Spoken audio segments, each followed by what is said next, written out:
अवैध बांग्लादेशियों को और अवैध घुसपैठियों को डिटेंशन सेंटर में डालने की बात कर दी है योगी आदित्यनाथ ने। अब तक का सबसे बड़ा ये फैसला है और आप जानते हो योगी आदित्यनाथ ऐसे ही फैसलों के लिए जाने जाते हैं। बिल्कुल इन्होंने सीधा सीधा साफ तौर पर बोल दिया है, जितने भी अवैध अप्रवासी रह रहे हैं उनको ढूंढो और हर जिले में डिटेंशन सेंटर बनवाओ और वहां पर उनको डालो। फिर समय रहते उनको, जब उनका सब कुछ सत्यापन हो जाए, उनके देश उनको उठा करके पहुंचाओ। ये बहुत बड़ा स्टेटमेंट है। डिटेंशन सेंटर होता क्या है, इसको आज की वीडियो में जानेंगे हम लोग। ऐसे ही एनआरसी को लेकर के और सीएए को लेकर के डिटेंशन सेंटर खोलने की बात हुई थी, एक बार असम में चली थी और उसका इतना अफवाह फैला कि मतलब समझ लो सरकार वहां खोलने जा रही थी, उसके बाद वापस हो गई। अफवाहें ये उड़ी कि डिटेंशन सेंटर खोला जाएगा, उसमें मुस्लिमों को डाला जाएगा, फिर गैस चैम्बर बनाया जाएगा जैसे नाजी हिटलर किया जाता था, फिर एक साथ सबको मार दिया जाएगा। ऐसी चीज़ें आई थी, ऐसी बातें आई थी। तो एक्चुअल में डिटेंशन सेंटर होता क्या है, इसको आज की वीडियो में समझेंगे। डिटेंशन सेंटर का उद्देश्य क्या होता है और योगी आदित्यनाथ जो कह रहे हैं उत्तर प्रदेश के सभी जिलों में, यानी कि 75 जिले हैं, तो सभी के सभी 75 जिलों में डिटेंशन सेंटर खोले जाएं और अवैध जो अप्रवासी रह रहे हैं, अवैध बांग्लादेशी, अवैध जो म्यांमार के लोग रह रहे हैं, उनको पकड़ पड़ के उसमें डाला जाए। तो डिटेंशन सेंटर होता क्या है, इसको समझते हैं। देखिए, डिटेंशन सेंटर मतलब ये कि एक ऐसा अस्थायी निवास, अस्थायी निवास जैसे आप समझते हो, देखते हो कि कभी कभी सर्दियों के लिए रैन बसेरा खोले जाते हैं।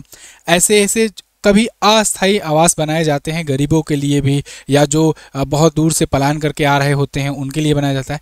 ऐसे ये भी एक अस्थायी आवास होगा।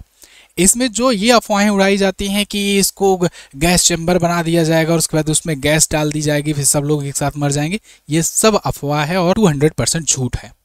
ये एक्चुअल में अफवाह फैली क्यों, इसके पीछे का तर्क ये था कि ऐसा ही कुछ हिटलर ने किया था। हिटलर क्या करता था, हिटलर अपने टाइम पर जो यहूदी थे उनको एक साथ पकड़ता था, एक कब्जा करता था और एक डिटेंशन सेंटर में डलवा देता था और वहाँ गैस छोड़ करके निर्मम हत्याएं कर देता था। तो ये द्वितीय विश्व युद्ध के दौरान होता था। तो उस टाइम से ये डिटेंशन वर्ड जो है ना काफ़ी ज़्यादा बदनाम हो गया, जबकि इसका मतलब सही सीधा सीधा होता है कि अस्थायी आवास।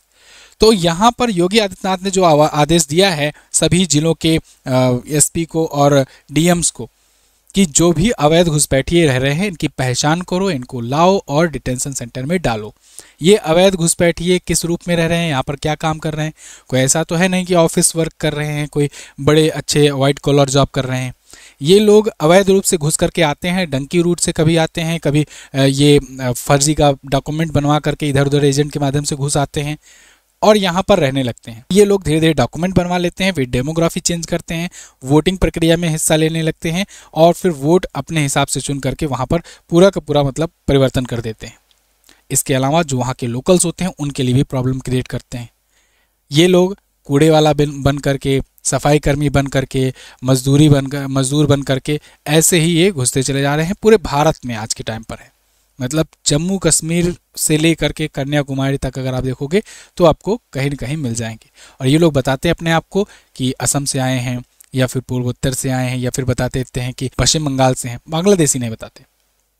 तो अब इनकी पहचान की जाएगी, डिटेंशन सेंटर में डाला जाएगा, फिर इनका सत्यापन किया जाएगा कि ये कहाँ से आए हैं, किस देश से हैं, म्यांमार के हैं, बांग्लादेश के हैं, नेपाल के हैं या मलेशिया, इंडोनेशिया, कहाँ के हैं। सबसे ज़्यादा तो बांग्लादेश और म्यांमार से ही आ रहे हैं। तो इनकी पहचान करके इनको भेजा जाएगा, फिर उस देश से संपर्क किया जाएगा और फिर उस देश में इनको पहुँचा दिया जाएगा। ठीक वैसे ही जैसे कुछ ट्रंप ने किया था। ट्रंप ने ये, हालांकि ट्रंप ने कुछ ज़्यादा ही कर दिया था, बेड़िया बांध करके वो भेजे थे, वो थोड़ा सा इंसल्ट टाइप का करने का, लेकिन कुछ यहाँ पर भी ऐसे ही करने का आदेश दे दिए हैं योगी आदित्यनाथ। उत्तर प्रदेश सरकार ने ये जो एक्शन लिया है इसके बारे में आप क्या सोचते हैं ये भी बताइएगा। पश्चिम बंगाल में तो एसआईआर के डर से ही सब भाग रहे हैं, लेकिन यूपी में अब डिटेंशन सेंटर बनाने की बात की जा रही है। देखो, डिटेंशन सेंटर पर अफवाह इसलिए भी फैली है बहुत ज़्यादा क्योंकि ये कभी बन भी नहीं पाया। असम में जब बात चली थी कि डिटेंशन सेंटर बनवाए जाएंगे और वहाँ पर अवैध नागरिकों को रखा जाएगा, तो इस पर अफवाह यही गैस चैम्बर वाली फैल गई, इसको लेकर के सरकार भी पीछे बढ़ गई, तो ये स्थापित नहीं हो पाया। अगर ये स्थापित हो गया होता और आम जनता को दिखता, हाँ भाई ये डिटेंशन सेंटर बना था, फिर यहाँ से सत्यापन हो करके सबको सबके देश में डिपोर्ट किया गया, कोई ऐसा इसमें गैस चैम्बर कुछ ऐसा नहीं बनवाया गया था, तो पब्लिक इसको लेकर इतना अफवाह ना समझती, मतलब इसको लेकर के इतना भयभीत नहीं होती। लेकिन आज तक कभी हुआ नहीं। खैर कोई बात नहीं, जो नहीं हुआ योगी जी कर देते हैं, है ना। तो इस बार डिटेंशन सेंटर यहाँ पर बन रहा है जो अब यहाँ पर जब बनते हुए लोग देखेंगे कि हाँ ठीक है बना, इसके बाद यहाँ पर ढूंढ ढूंढ करके भरा गया और फिर उनको उनके देश पहुँचाया गया। अब जब ये लोग देखेंगे तो बाकी की गवर्नमेंट भी आई होप बाकी राज्य सरकारों की करेंगी ऐसा।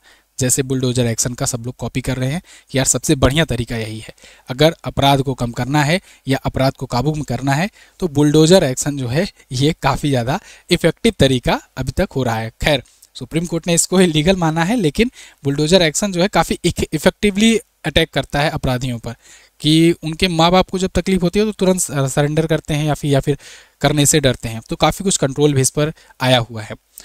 इस पर विपक्ष का क्या कहना है? विपक्ष ने इसका विरोध किया। विपक्ष ने कहा है कि देखो एसआईआर बहुत जल्दी हो रहा है तो इसमें बहुत ज़्यादा वर्कलोड बढ़ गया है, इसको थोड़ा सा टाइम दिया जाए। और कहीं ना कहीं थोड़ा सा मतलब सही भी है कि एसआईआर के लिए अगर थोड़ा सा अगर और टाइम दे दिया जाए, क्योंकि अभी यूपी चुनाव को टाइम है भाई। ऐसा तो है नहीं जैसे बिहार में था वहाँ पर 1 महीना दिया गया था तो चलो सही बात थी कि वहाँ पर चुनाव लगे हुए थे, अब उसके पहले पहले कराना जिम्मेदारी थी। लेकिन यूपी में तो 2027 में है और इन 12 राज्यों में जो हो रहा है वहाँ पर भी चुनाव जो है अगली साल ही है, तो थोड़ा सा 1-2 महीने बढ़ाया जा सकता है। तो ये कहीं ना कहीं देखो विपक्ष का काम होता है कि चीज़ों को दिखाना, आईना दिखाना और उससे सबक भी लेना चाहिए, सीख भी लेना चाहिए। ऐसा नहीं कि हर चीज़ें नकार देना चाहिए, ऐसा भी ठीक नहीं होता है। तो ये बिल्कुल कहना सही है कि थोड़ा सा एसआईआर के लिए टाइम लिमिट बढ़ाना चाहिए। इस पर आप क्या सोचते हो, आप लोग बताइए। क्योंकि जो व्यक्ति जो अवैध है वो आज भी पकड़ा जा सकता है, 2 दिन बाद, 10 दिन बाद, 1 महीने बाद भी पकड़ा जा सकता है। ऐसा तो है नहीं कि 1 महीने में वो कुछ अपना वैलिड अपना सब कुछ बनवा लेगा, है ना। तो 1 महीने बाद भी वो पकड़ा जा सकता है और डिटेंशन सेंटर में डाला जा सकता है। तो आप इस चीज़ को किस प्रकार से लेते हो कमेंट करके बताइएगा। मुझे तो ये लगता है अंदर अंदर से फीलिंग आ रही है कि लास्ट डेट जैसे करीब आएगा तो थोड़ा सा बढ़ाएंगे ज़रूर, है ना। जैसे बाकी चीज़ों में डेट बढ़ाई जाती है अक्सर, ऐसे हो सकता है बढ़ाई जाए। ये अभी 1 महीने का टाइम लिमिट इसलिए दिया गया था जिससे सब लोग इसको सीरियसली ले सकें। क्योंकि कभी कभी क्या होता है ना, जब बहुत ज़्यादा टाइम डेट दे दिया जाता है ड्यूरेशन, तो लोग उसको सीरियसली भी नहीं लेते हैं। लोग दौड़ भाग वही लास्ट ही महीने में मचाते हैं। लेकिन जब बता दो लास्ट महीना अभी ही है तो फिर एक अर्जेंसी क्रिएट हो जाती है, तो फिर उसके बाद डेट हो सकता है बढ़ाई जाए। ये मेरा सोचना है, आप इस पर क्या सोचते हैं आप अपनी राय बताइएगा। हो सकता है आप कुछ और सोचते हो। एमजेटी ऐप डाउनलोड कीजिए। एमजेटी ऐप पर आपको वीडियो कोर्सेज और हमारी ई बुक्स मिल जाएंगी जहाँ से आप अपने एग्जाम की भी प्रिपरेशन कर सकते हो। अगर आप किसी गवर्नमेंट एग्जाम की तैयारी करते हो तो एक बार ज़रूर एमजेटी ऐप खोल करके देखिए। ज़बरदस्त ऐप है, बहुत सारे स्टडी मटेरियल्स यहाँ पर आपको फ्री में भी मिलेंगे, बहुत सारे अफोर्डेबल प्राइस में आपको पेड कंटेंट भी मिलेंगे। तो उसको आप लीजिए, एक्सेस कीजिए और अपनी प्रिपरेशन को आगे बढ़ाइए। Thank you so much. मिलेंगे अगली वीडियो में, तब तक के लिए नमस्कार, जय हिंद, वंदे मातरम।